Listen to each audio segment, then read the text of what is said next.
there is a time and place in your life where you have to tell someone no. Yeah. And it's not so much a no to them, but maybe it's a no to myself. Not being selfish, but you can't cheat yourself. I've struggled in matters of integrity in my life, and if we're going to be transparent, I know you have too.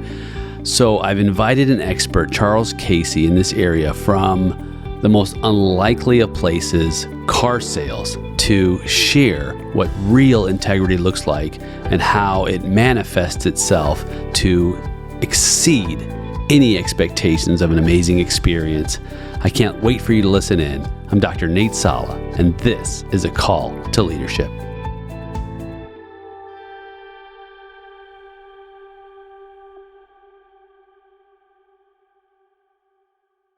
Charles Casey. Yes, sir. It is so good to have you on the show.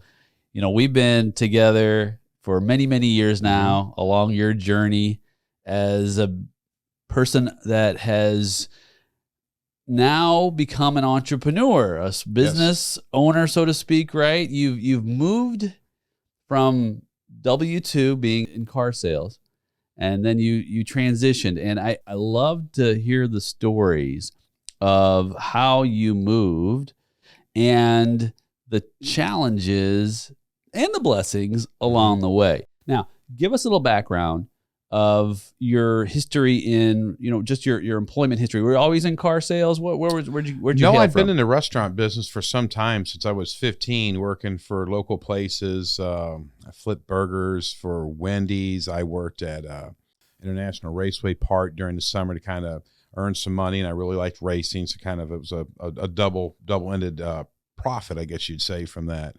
And eventually I was in the middle of not really married yet, but getting just about to that point there. We were starting to get a little more serious in my relationship, and I got tired of the restaurant business, but I just didn't think I'd be able to just sit down. So I hate to coin the term, but cubicle. I didn't know if I was ready for the cubicle. So I sat there and I was like, man, what do I do? What do I do? And the guy told me, he's like, well, what have you done your whole life? And I told him, I'm bartending, restaurants, all kinds of different stuff. And he said, you like people? I said, yeah. I said, you ever thought about sales? I was like, well, I don't want to be a salesman. You know what I'm saying? A salesman's that guy that cons you into something. I kind of had just a different idea of it. So one day I was sitting there, and a friend of mine, he's making very good money. Now he's working very hard too. He's making very good money. And I was like, man, what am I going to do then to get to the next step? I'm almost 30-something years old. So I kicked it around for a year or two, and then eventually a guy came up to me and said, why don't you try? He worked for Becky's Carpet and Tile. And he said, why don't you come in here and give sales a try? I said, okay. So I came in and met the manager and had a meeting with them, had a meeting with the queen of carpet, with Becky. Oh, yeah. So she's a little bit of a local celebrity here. And it dawned on me, man, I really like this. I was younger in school. I guess it kind of gets a good and a bad. I'd gotten serious trouble for talking in school when I was younger. The teacher's like, you can't stop talking. They put me, at one point, the teacher had put me behind filing cabinets because she said I couldn't quit talking to class. Well, when she came back in, I was standing on the desk on top of it over the filing cabinets talking to people. So, it had just been a kind of a thing that I thought was a nuisance here, but it's kind of weird how everything happens in your life and we just previous conversation here, not our timing. And something that I thought was a hindrance that had always caused me problems was getting ready to turn completely for me. Interesting. Yeah, because as long as I've known you, so I know a lot of people, and there's certain people that I know that I'm like, I can't wait to see that person because we have great conversations. You know people like that. We know people like that. And you're one of those people. And it's interesting that, like you said, that it was a nuisance growing up. And this may be a conversation that parents need to hear too. If you've got a kid who is constantly in trouble because they talk too much in class, or they're maybe the ham in class, not necessarily look at that as a bad thing, right? Maybe in that context, certainly there needs to be time and place. Right, time and place, right? Because when I was growing up, like you, I was, getting in trouble for, my desk got put out of the classroom. Like literally the teacher took the desk and put it outside in the hallway. You've been there, done that, right? And even when I had my first job, which was Chuck E. Cheese's before it was showbiz. And so I remember barging into the manager's office during a meeting and cracking a joke. And the manager's just faces turning red and saying, Nate, there's a time to work and there's a time to play. And now it's time to work. And of course I was 16 years old. I'm like, oh no, it's always time to play. And so recognizing that there's actually a place, like you said, a time and a place for those traits, those outgoing extroversion traits, those traits that are good with, I don't want to just say entertainment, but just relational traits, right? That you're relatable and people like you. In fact, there's a set of steps that some people use in this process of selling. They say, step 1 is to know you. Step 2 is to like you. Step 3 is to trust you. And then step 4 is to buy. So it's know, like, trust, buy, right? So that second piece, that like you piece, so people liked you. Absolutely. And so that's where, like, hey, you know what? You're a likable kind of guy. Were you also a trustworthy kind of guy? I think to the best of my ability. You know what I'm saying? I try to do what I tell people I do. I think sometimes we, maybe in the midst of talking and wanting to please people, a word that, and still to me this day, this word is no. It's a hard word for me. Yeah. You don't. Sometimes I feel I'm letting someone down to say no, but maybe once again go back. I won't use the term again. Time and place. There is a time and place in your life where you have to tell someone no. Yeah. And it's not so much a no to them, but maybe it's a no to myself, that no, I can't do something for you at this particular time because of the severity of my issue that I have or things that I have going on. Not being selfish, but you can't cheat yourself. It's a huge point. And for those of us who like to help, for those of us who want to achieve, for those of us who don't want to let anyone down, no is difficult. I know it for myself. And especially when people start to realize that you have skills that will help them. A lot of people want you. They cling to it. They want you to help them. And so then what happens? You get overextended. And you get overextended, and then you really can't help anyone. Instead of telling someone no, you're a liar now. Right. Which maybe you had, at what you thought was not something you wanted to tell someone, you had the opportunity to, I don't say to decline it, but you had the opportunity to not go down a path. Right. That now maybe you candied something and you're down the path, and now it's not now it's I've told you I've committed to something I can't do for you. So not only have I made you a promise I can't keep, I've kind of maybe lost my trustworthiness that someone's going to think about later. So instead of saying, hey, Charles told me no one day, well, you really, because Charles lied to me and didn't do what he told me. So which one do you want to be at? Geez, man, that's so powerful because it speaks to me. I know it speaks to others. There's what I'm thinking of is integrity. So, integrity is, and I know our listeners would have heard me talk about this because it's so essential to trust. Integrity is undividedness. It's wholeness. And so when I'm whole, I am keeping the integrity of the promises and the commitments I've made. So just follow me on this. So when I'm making additional promises and commitments that I know or I believe, or there's a possibility strongly that I can't keep because I'm already at my maximum bandwidth for the resources I have, time, talent, and treasures, then I'm compromising my integrity for those commitments I've made. And I think it's really important for us to start to say no. And I think it was Steve Jobs that said it like this. He said, no is so freeing because no is a word you say when you have focus. And focus, here's what he said focus was, and this is a challenge. Focus is saying no to things you would absolutely love to do. That's a challenge for me. Absolutely. Because we do want to help, but that takes me out of my focus. So, and I'm glad we're having this conversation, even to start our conversation, because we live in a world where more and more and more is expected of us, especially with technology. Geez, Think about your text messages. Absolutely. People are constantly expecting you to respond instantly. Emails, inundation, right? All of that.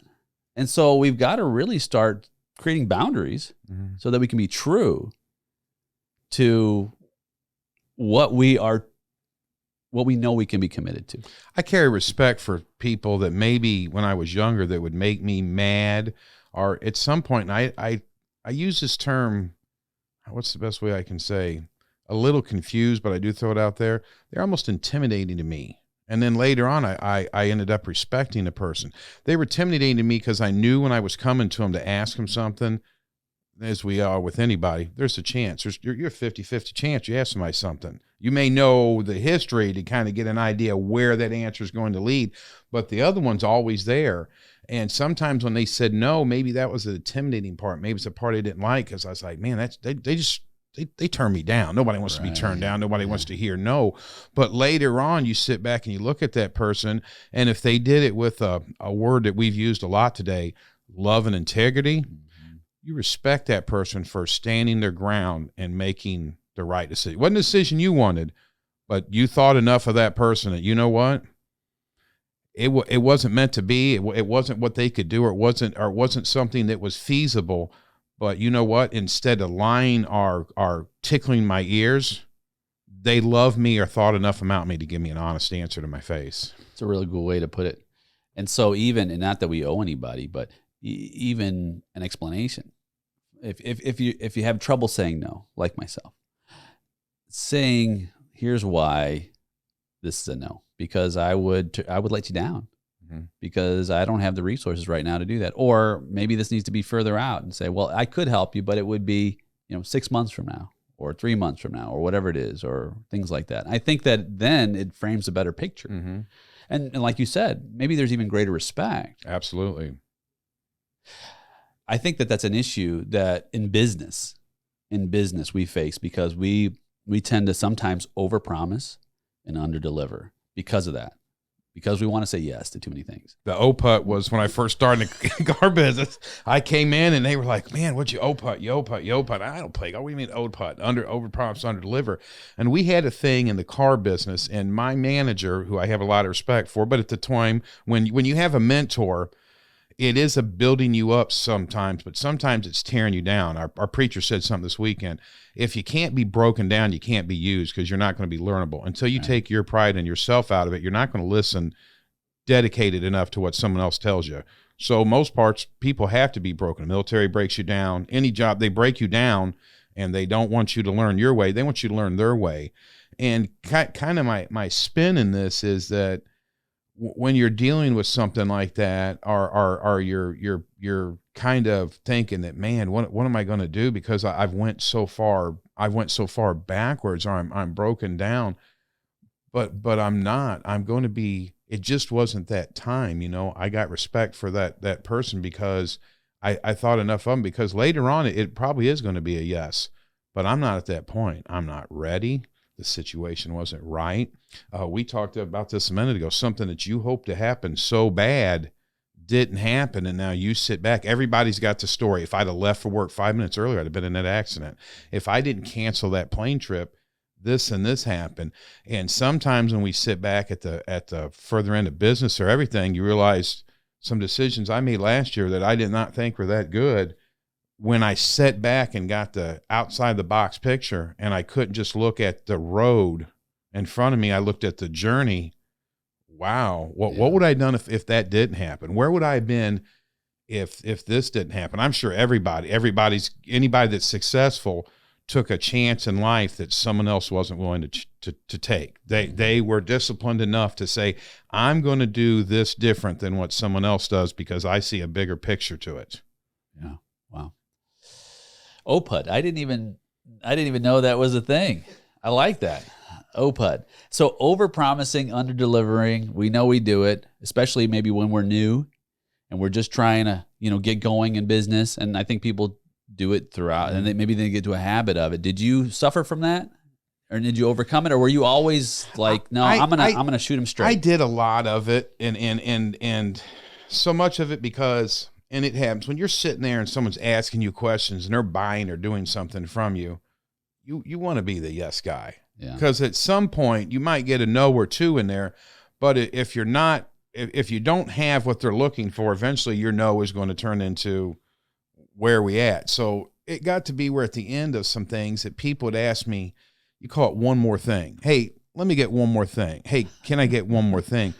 And I started realizing my boss said, you're being puppy dogged. And I was like, puppy dogged? What do you mean? He said, you're being lap dogged. I said, what do you mean? He said, when the first time they ask you for something, they want to see what your response is. You agreed with them. The second time, the third time, now you're not in customer service. You're being used, and now you're promising stuff to keep that, just what we started with. You don't want to tell them no. But now you've promised so much that we're back to the integrity thing. So where am I at the end of the sale? Because I've told this guy everything. The car's the best. This is the best. This is it. Sure it is. Sure it is. Sure it is. Well, now we're signing and the money comes out and not everything's like I said it is. So now all the time I thought and attraction I gained, I'm not going forward. I'm going backwards to try to get to the same place I was. So did I save time? Because now I'm going to spend time to go back to where I thought I was. We had a thing called a WEO. And if you had to buy or get one more thing after the sale, we always had a WEO. And my boss always said, this is a puppy dog too. And I was like, what do you mean? He says, well, you need to take care of everything while your customer's there as much as you can, because when they leave and you leave that WEO, you've left an opening for one more thing. You've left an opening for, you haven't closed, you haven't completed a sale, you haven't completed a task. So now you have 10 customers out with 10 WEOs. You're on Monday, are you going to wait on new customers Monday and Tuesday and get new business? No, you're re-earning the same money you've already been paid. And it took me a minute to think about that. And he was like, you were already in there. You had the opportunity to do this. Now, instead of 4 hours on this deal, you're going to have 8 hours because you've left it open. So I guess at 50 years old, my biggest thing is I want to figure out what's the best way I can take care of as many of your needs efficiently as possible. Yeah. I guess that's the best way. How efficient can I run my business, whether it's no, yes, or whatever, to where I can always make a consistent commitment to you? And that's what I look for. My answer isn't so much yes or no, is can I consistently give you good customer service where sometimes I have to cut it off? Yeah, and that's your responsibility in leading this engagement. I look at sales and leadership. I mean, you've always been a star in terms of how you've been able to create relationships and repeat business. And so, I mean, that's part of your leadership model. And I think sales and leadership go hand in hand because we're talking about influence. And I think that if you think about leadership is about a journey and a destination in some ways. So first, leadership clearly is about destination because you want someone to take you someplace. And then of course, along the journey. And so like one example is like during election time, people will say, hey, Nate, what are some ways I can figure out who to vote for? I say, well, I ask a lot of questions. Two of them being, do they know where they're going and do you want to go there? Right? So those are great starting questions in a conversation, but that's really leadership questions, right? Mm-hmm. Do they know where they're going and do you want to go there? And this is the same thing in sales. Like, for example, let's just talk about car sales because, you think like I think I understand and our audience understands sort of the typical stereotype of car sales. Absolutely. Right? Now, of course, I know a lot of people in the industry, a lot of people with integrity, and of course, some that don't have great scruples, right? Or unscrupulous, I guess the term would be. And so, you identified that early and said, well, I don't want to be identified with being unscrupulous. So I do want to create good, strong, lasting relationships based on mutual trust, right? And I think that's one of the ways that you've been able to continue to grow. But saying that is saying, look, here's a destination that I can take you with this sale, if you will. And you lay out all the parameters of that destination, right? Here's the quality of the car. Here's what I can offer you in a warranty. Here's the service after the sale, whatever it looks like. This is what I can do. And this is the expectation I'm going to set for you. And if it works for you, let's go on a journey together and I'll make it happen. I think that is a healthy way to create these relationships. But I think what we do, and I think you hit it right on the head, is that we're worried that they won't want to go on the journey with us. Absolutely. So we start painting this picture of a much grander destination than is actually possible, right? You might be promising sandals, and you're taking them Pontoon Beach, which Absolutely. if you live in the St. Louis area, it's not a resort community. Let's just say that, right? But Adrian Rogers said something one day. He was talking about, he's a very famous preacher for years and years, but he said one day somebody asked him, said, why don't you get into sales? And he said, because this is the way I look at it. Anything that you can talk somebody into, somebody else can talk them out of. And I think that's an important part. And you mentioned that somebody says lawyer, you get a stereotype. Somebody says insurance man, right. tax man. There's so many things that we hit that panic mode because we think of ourselves in that situation or a past experience. It puts that hesitation towards us that, is this guy, does he have integrity? Do I trust him? This is a large amount of money. And I tell you, I try to tell people good or bad. And some people I've said stuff to, and we just don't agree. We don't agree. You can tell we're not going the same place. I extend my hand out for two things: A, to shake their hand, and to get my keys back. And I've told the story to people, and they're like, "What do you mean?" And I'm like, "If we're not on the same page and the money's not out, what happens when the money comes out? Right? We're not there, and you're not going." And I had an old man tell me one day. He said, "Son, you don't want all money." And he trained me. His name was Jim Linder, and we were in a carpet business. And I said, "I don't know what you mean, Jim." He said, "Not all money's good money. You don't want all money." And I was sitting there thinking about that. And I was like, as a young kid where you want, you're in there competing over the sales and everything. You're like, all money, I want this money plus that money. And he's like, no, you don't. And as a youngster, I was like, that's giving up. That's perceiving. That's taking a look at a situation that you don't know the outcome of it. But I agree with him is that we all have a spider sense. We all have a God-given sense in our stomach where we know, hey, this isn't right, and we have to pay attention to it. Not always. I mean, we don't want to live emotionally, but eventually your soul and your mind is going to tell you, hey, brother, you're not missing it. Something's not right here. So either stop what you're doing and make it right, or excuse yourself and take the next step. But getting back to, I'm a repeating person today.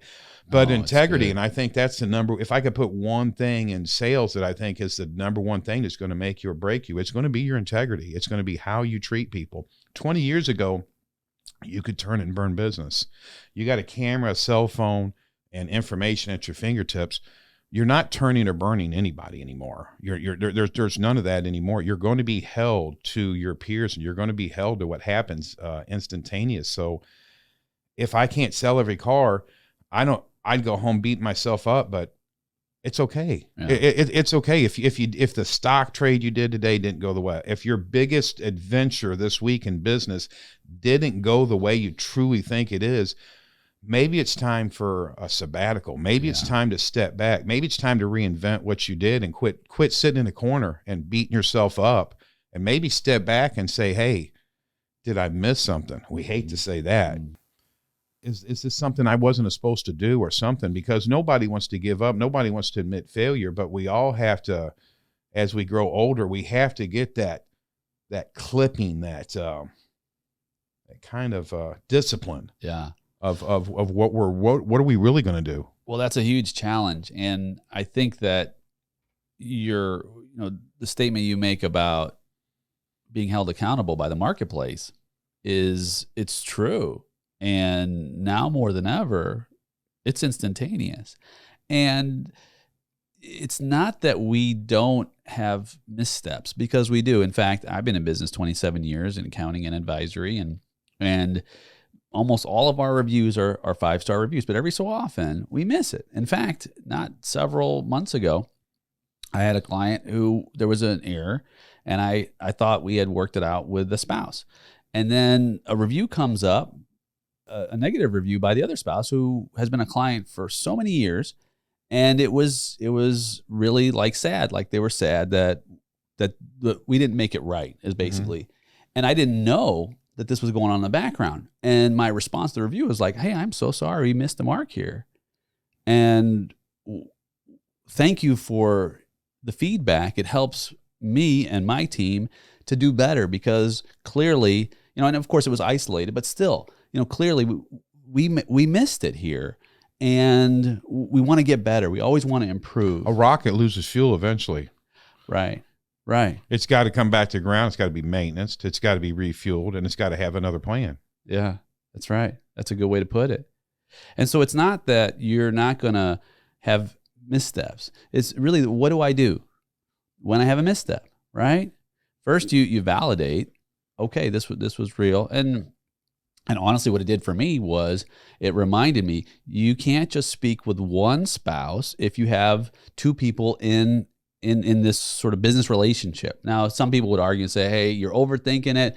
They just wanted to vent and, this and that. But I take that kind of stuff seriously because I do want to create the best possible experience for everyone. You got to be able to grow from it. And so that feedback is important to grow from it. And so now I know if something happens, I need to ask, hey, I'm talking with you, but is so-and-so okay with what we're doing here to make this right?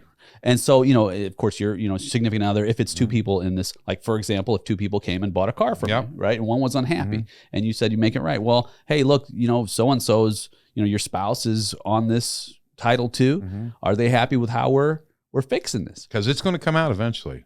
It's going to come out eventually. So this is the way we learn. Now, it hurts, though. It hurts. Constructive criticism is the hardest sometimes. It hurts. I lost some sleep that night. Right. And it's not necessarily because I felt bad for me.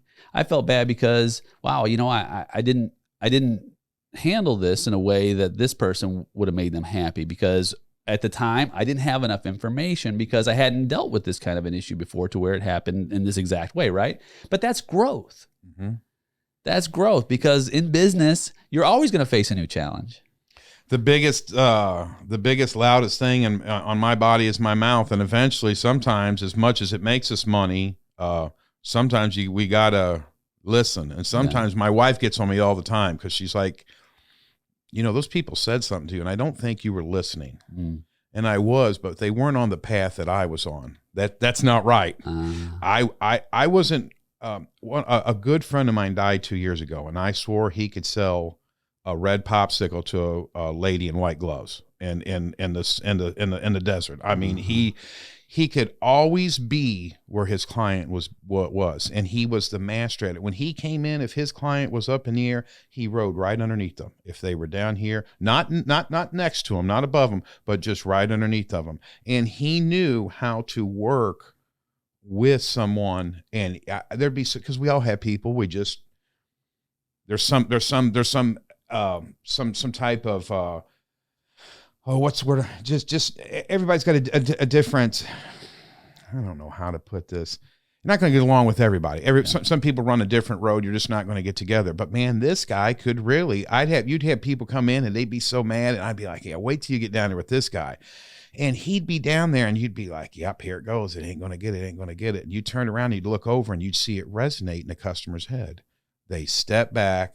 The boundaries went away. They got on the common ground, and a genuine common ground, not a fake one. And when they came back up to close the sale, it wasn't, hey, how's it going? And all the fake stuff and the plaid suits and everything you put in there. He developed a real relationship with someone in a short period of time and listened to what they actually wanted. And I heard so many people sit up and tell him, I went to 4 different places and told people what I want. And when we got done, we didn't buy it because I don't feel like they ever listened to us. And I was like, man, I'm answering the questions. I told them the right thing. I did everything. Let me go back. Oh, yes, I did. I've done everything right. But did you stop long enough to listen? Because the old man told me one thing too. The customer's going to tell you when they're ready to buy, but you can't hear it if you're talking. Yeah. And boy, that was powerful. Yeah, it is. Jeez. So listening, and we've had several episodes where listening has come up. So I think it's a thing.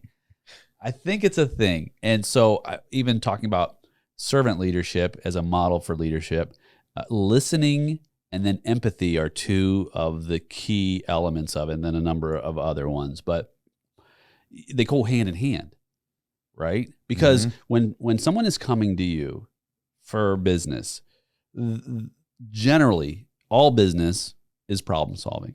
If there weren't problems to solve, we would be out of business. And that includes opportunities, because opportunities are a form of a problem. We need opportunities because if we don't have them, then our problems will be multiplied in some ways, right? Absolutely. Okay. So if they're coming to you with a problem, then you must have empathy, right? Like, for example, in the car business, right? I mean, there's a problem. Mm-hmm. I need a car, right? And so I have to listen and have empathy because they're struggling at the moment. In what way? You could miss what they're saying, and there's a SUV they didn't want to buy. They didn't like a feature. There's something happened. The last sale, something happened. And somewhere, whether you're selling stocks or bonds or anywhere, someone is telling you about something that happened in the past that didn't work with them. And if you don't listen, you could turn right around in your closing and be asking them the same thing that they just told you that they didn't want to do. And, you know, that pride thing that sits in their front pocket, it's a hard, and in sales too, you want to, you know, we go back to, you want to have that right thing. But, and I think in our lives too, sometimes it's hard when someone reaches out to us, and I'll step out the sales thing, like you're talking about leadership. Some people walk up to us and they've told us they're hurting. And then you find out a story later about something that happened to somebody, and they're telling it to you, and you're like, well, I never knew that. Yeah, you did. Yeah. They told it to you. They did. But you didn't. You weren't a friend enough to listen solely. Not sometimes, and I find myself doing this. I'm waiting for someone to stop talking so I can answer their question, because I heard what I wanted to hear and I had solved the whole situation. I was just waiting for their confusion to stop so I could tell them what I was doing. That's the most arrogant thing you can do. And I find it happens a lot, is that my wife tells me, you know, sometimes she's like, you know, they're explaining stuff to you and I don't think you heard what they said. She's a wise woman. She's a very wise woman, but you know, that listening and everywhere, you know, it's definitely, you got to sell yourself. You know, I hate people I shouldn't say hate. There's a term I hate when people say, well, I'm not a people person. There's billions of people out here. You better learn to be a people person. You're not going to make it anywhere. But, as much as I have that empathy and everything for everyone, because we all want to solve and help people, is, my pastor said it the other day. He said, I'm going to go one more rabbit hole. Boy, I'm on the hunt today. Rabbit holes, yeah. But he said, when my son died, he had a very, very young age, they had a son that died, not very old. And he said, everybody was coming over to the house. You know, everybody came over and had an antidote. They had a story for me. It's going to be okay. It was a lesson.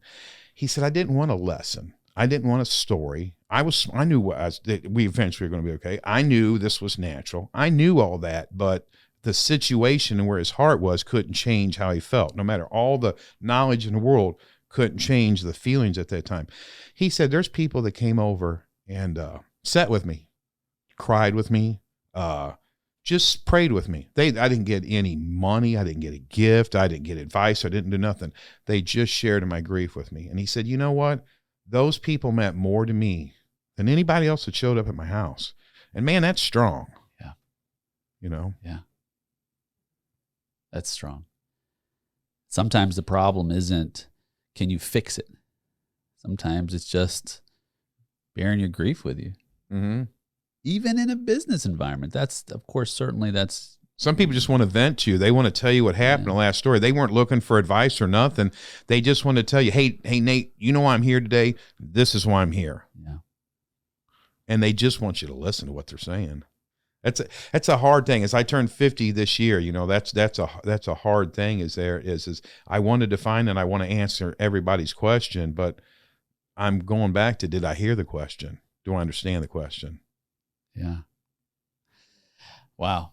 It takes a lot of discernment to do that in the moment. And I have a colleague who'd say that people hate to be sold, but they love to buy.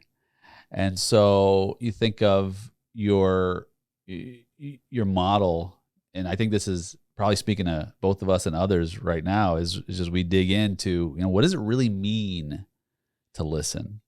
I mean, how do you, I think listening has another factor, which is quieting your own mind, right? Because that's what, in a way, you're talking about waiting for the other person to stop speaking so that you can start speaking. Well, you're already thinking about what you're going to say. Mm-hmm. Instead of truly, like really intentionally, actively listening. And sometimes there's so much going on and so much noise in our own heads. And I think maybe we don't look at it from the sales perspective, look at it at home. I know I've been guilty so many times of just nod my head. Appeasing. Yeah. And I've told my wife, and shame on me for even saying this, is I would say, if you need my attention, tell me, look me in the eye, get my eyes to look at your eyes and say, I need your undivided attention. And so shame on me for even saying that, right? That I have to actually have her. Are you asking a real question?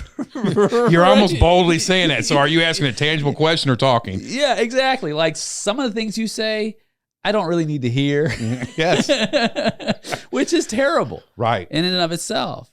Because I shouldn't have to do that. I should, when I've committed to speaking with someone and listening, I need to commit without them adding additional sort of reminders that, hey, this is something you really need to listen to. Now, I've also said at home, if you see I'm typing, you see I'm texting or doing something, just wait until I'm finished before you start speaking, because I just can't multitask. But that's also creating those borders of integrity, right? Because I'm setting these boundaries, saying, look, if I'm doing this right now, it's a really good chance that I won't be able to multitask and give you my undivided attention. Yeah. So, and if it's important, say, hey, look, would you mind putting that down for a minute because I've got something important to share, and then I can give you my undivided attention. I think that right now in our current overstimulated environment, when it comes to technology, especially, we can really take a moment to just quiet our minds and listen. Do you find that when you truly listen, that there's sort of this flow? I mean, when you come into a quiet time in your mind. I think eventually, to be an entrepreneur, you've got to be able to wear many hats. I have people come in and all the time, they're like, do you own the place? And I kind of laugh because I don't want an arrogance. I tell them, well, I clean the toilet and do the paperwork.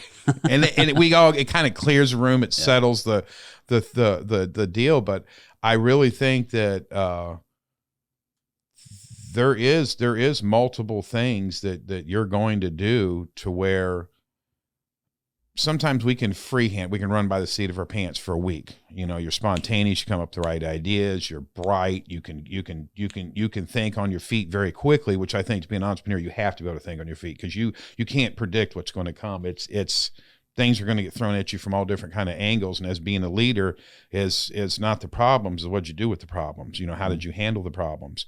But I just think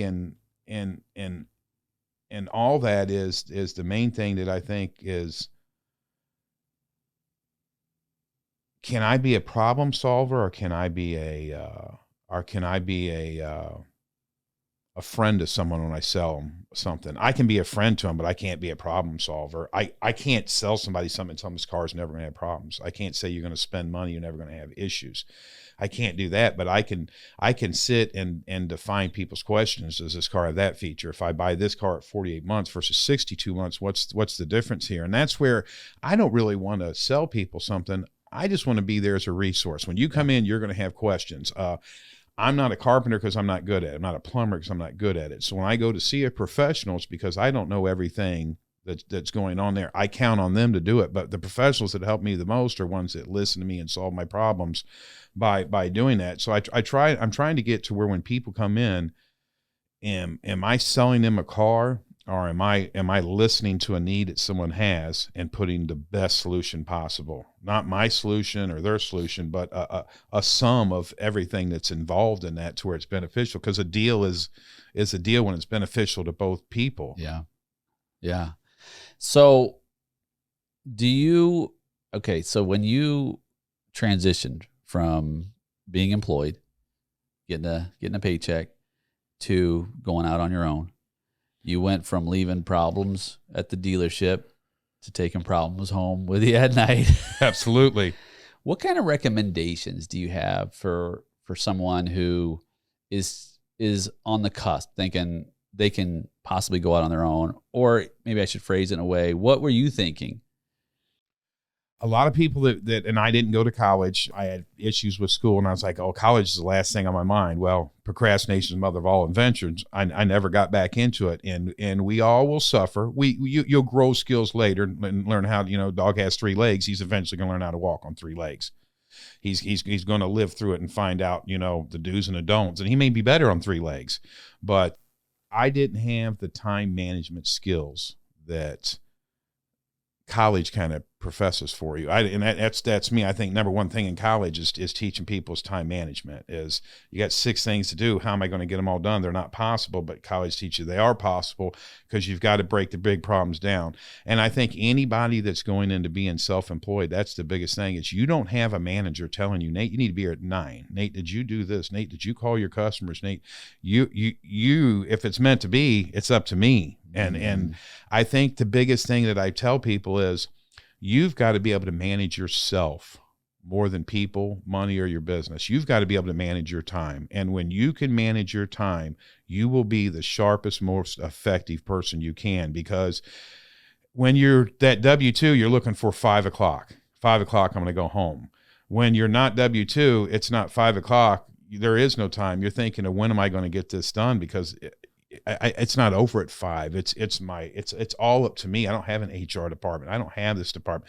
It's all up to me. So as I get older, I would tell someone, the biggest thing you need to do is make goals for yourself that are attainable, and achieve those goals. Because if you don't, and everything is just, you'll get to it, you'll get inundated and you'll be out of business. Yeah. You've got to discipline yourself to get stuff done in a certain amount of time. And I'm the king of procrastination. So it's hard for me, but sometimes I've just got to stop. You got to lock the door. Sometimes after we're closed, I'll shut the door, shut the computer, and shut the phone off, and I'll get back and do what I need to do to finish my day. Yeah. I think that comes full circle to our original conversation around saying no, because time management is about discipline, and about the discipline to have the integrity to say, here's all I can do. And so I'm a huge proponent of time management. I put everything on a calendar, and if I can get it done, I can get it done. If not, and I manage a lot of things. I mean, I'm a busy guy, right? People always, actually, more often than not, when people call me, the first thing they say is, Nate, hey Nate, I know you're busy. So there must be an aura around that. But busy's not bad, as long as you're not overcommitted. I like to be busy. I like to have an active life, and I want to blaze into heaven, right? I don't want to hit the pause button. Retirement to me is like putting me into a prison, right? So I want to continue to just continue to grow and give, give, right? Contribute. But I can't do that if I don't have the discipline to manage my time effectively, right? That at least, and I say even our time. Something will give out. It's either going to be you, God forbid, your family, your wife, your business partner. Something is, it's like a water bottle filling. Eventually, if you don't take the pressure off, it's going to bust somewhere. Right. You know what I'm saying? And usually it's going to be the place you don't want it to be. Right. And that goes right back into the know, like, trust, buy, because your trust level increases or decreases based on how, in some ways, you're able to follow through on your commitments. And so even the time factor, when people are constantly, the kids, when they, they're doing their little jobs that they have, I always tell them, be 10 minutes early. Don't be 2 minutes late, because even if the manager doesn't say it's a big deal, it's a big deal, because people are watching to see whether you are honoring your commitment. And that's part of your contract. If you're supposed to be at work at 11, and here in the United States, at least, I know in some other countries, it's more fluid, but generally when you make an agreement, you honor that agreement. So show up early. My philosophy is if you're 10 minutes early, you're late. And of course, I say that with a little bit of grace, because that gives me a little bit of wiggle room, right? But that's part of the time factor. And so if we can do that consistently, and talk about creating habits, 21 days it takes to create a habit, right? We were talking about that pre this show episode. And so in your walk, as we close, what the time management piece is important, the integrity piece is important. If you were to do it all over again, what would you go back and change from getting started in business as an entrepreneur, self-employed, if anything? When I was in the car business, they always said the only way you're going to get promoted is to quit to go to somewhere else. And I was like, man, that's horrible. But a lot of times, if you do something well enough, a company will let you stay stagnant. Bob's been in the mailroom for 20 years. We've barely given him a raise. He shows up every day and does everything. Is Bob going to get a promotion? No. Bob's a keystone to the piece. They're going to let him sit there till he gets stagnant and tired of it. But I tell you what I would probably, if I could change anything over it again, it would be to follow through with some things, because there's been times that I've quit some things that you decided that it's time to throw the towel in, or I've decided not to take the other step because I can see what's ahead of me. And it wasn't wisdom that was making that decision. It was my temper, my energy, things that exhausted, and I decided that I didn't want to take the further step. You can talk yourself in anything because it wasn't worth it. So whether it's your customer, your job, or whatever, there's more worth to things. And my mom definitely talked about in her walk later on where her life was fulfilled because she something she turned her back on came later. And everything will happen in due time, but sometimes the door's only going to open so many times. So my suggestion to it is, when someone opens it and stick your hand out, what does it cost to say yes? Yeah. We can say no later. Yeah. But this is maybe one time where you need to step back. And I guess the number one thing, and we'll this is where it's going to go full circle, is you need to pray and talk to your family about it, and not just your idea. You need to include someone else in. You need to include the Lord in it. You need to include a cohort. You need to bounce your ideas off of someone else when you're going that far. You need to consult someone else to say, hey, because you might have missed something. Because when we got that helmet of arrogance and ego on, you're going straight in the wall. You just can't see it. Wow. Don't go it alone. Yeah, don't go it alone. Put the Lord in there. That's the number one person that's going to do anything more for you. And the other thing is instead of me going home and tell my wife how bad the whole stinking day was, in the morning, did I ask her what I could have done better? No, I just went home and told her how everything went wrong. Like she's my punching bag, as to say. But in the morning, did I console her on what I should do before all these problems happen? No, because I got the helmet of pride on, and the brick wall's coming. That is strong. That is strong. Charles Casey. Hey, I would have missed it for the world. This is fantastic. I know those listening, you've touched someone today. I'd love to have you back, and Absolutely. I'd love to share the story at the back end on what it's like for the family when you take this responsibility of being self-employed on, challenges, growth, strengthening, hair loss, whatever it might look like. Absolutely. Amen. Amen. It's good seeing you, my brother. Good to see you, Thanks brother. for being on the show. Thank you.